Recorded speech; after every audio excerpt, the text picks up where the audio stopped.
नमस्कार मित्रांनो, काजल रेसिपीमध्ये आपले सर्वांचे स्वागत आहे. चला तर आज आपण शेवग्याच्या शेंगांची रस्सा भाजी बनवणार आहोत. अगदी गावाकडच्या पद्धतीने आपण ही भाजी आज बनवणार आहोत. यासाठी मी इथं 250 ग्रॅम पाव किलो शेवग्याच्या शेंगा घेतलेल्या आहे. या शेंगांचे वरची साल आपल्याला काढून घ्यायची आहे. शेवग्याच्या शेंगा खाल्ल्याने शरीराला अनेक फायदे मिळतात. शेवग्याच्या शेंगांमध्ये खूप साऱ्या मोठ्या प्रमाणात व्हिटॅमिन्स आढळून येतात. शेवग्याच्या शेंगांमध्ये लोहाचे आणि कॅल्शियमचे प्रमाण देखील भरपूर प्रमाणात असते. म्हणून आपण आपल्या आहारामध्ये शेवग्याच्या शेंगाचा वापर आवर्जून केला पाहिजे. आता आपल्याला 3-3 इंचचे याचे तुकडे करून घ्यायचे आहे. अशा प्रकारे मी याचे तुकडे करून घेतलेले आहे. आता या आपल्याला 10 मिनिटं वाफवून घ्यायचे आहे. पाण्यामध्ये शिजवून घ्यायचे आहे. शिजवताना आपल्याला थोडे मीठ टाकून घ्यायचे आहे. शेवग्याच्या शेंगेचे जर आपण नियमित सेवन केले तर आपले डोळ्याचे आरोग्य देखील निरोगी राहते. तसेच आपल्या शरीरातील कॅल्शियमचे प्रमाण वाढते आणि हाडे देखील मजबूत होण्यास मदत होते.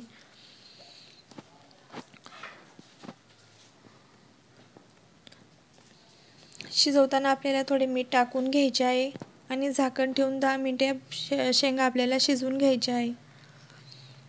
आता यासाठी काय मसाले लागणार आहे आपण बघणार आहोत. यासाठी मी इथं खोबऱ्याची कीस भाजून घेतलेले आहे.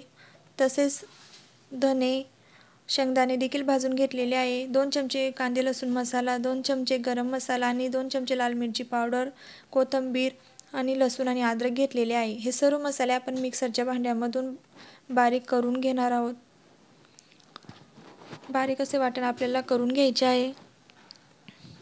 सुरुवातीला मसाला आपल्याला पाणी न टाकता बारीक करून घ्यायचा आहे.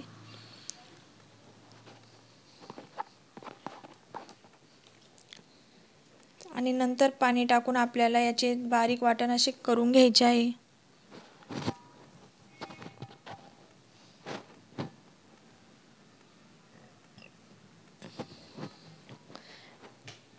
दहा मिनिटं झालेले आहे. आपल्या शेंगा या शिजून तयार झालेल्या आहे. आपण यात थोड्या दाबून बघू शकतो. अशा प्रकारे बारीक वाटण आपल्याला करून घ्यायचे आहे. भाजीमध्ये आपण जे वरतून पाणी टाकणार आहे ते पाणी देखील आपल्याला तापवून घ्यायचे आहे. कढईमध्ये तेल तापवून घ्यायचे आहे. तेल तापल्यानंतर आपल्याला मिक्सरमधून काढून घेतलेले मसाल्याचे वाटण टाकून घ्यायचे आहे.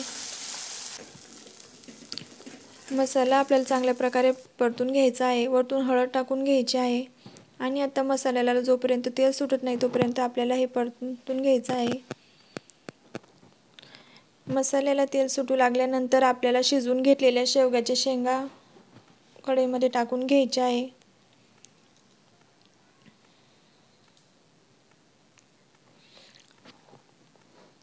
आता या भाजीला उकळी येईपर्यंत आपल्याला ही भाजी शिजवून घ्यायची आहे.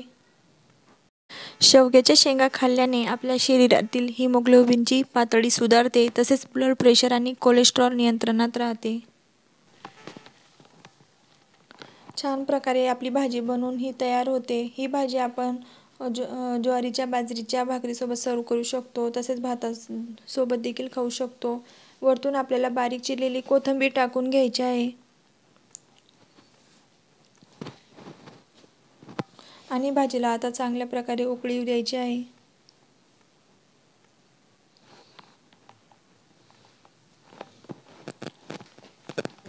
शेवग्याच्या शेंगांमध्ये अँटीबायोटिक आणि अँटीऑक्सिडंट हे गुणधर्म देखील आढळून येत असतात.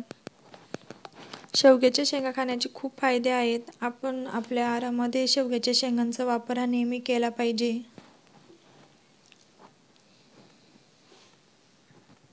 शेवग्याच्या शेंगांपेक्षा या झाडाच्या पानांमध्ये देखील जास्त प्रमाणात व्हिटॅमिन्स आढळून येते.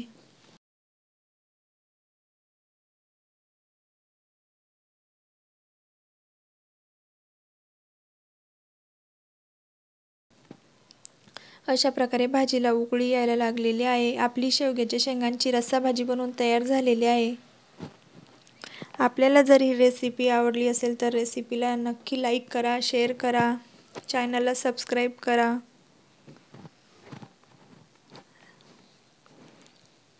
धन्यवाद.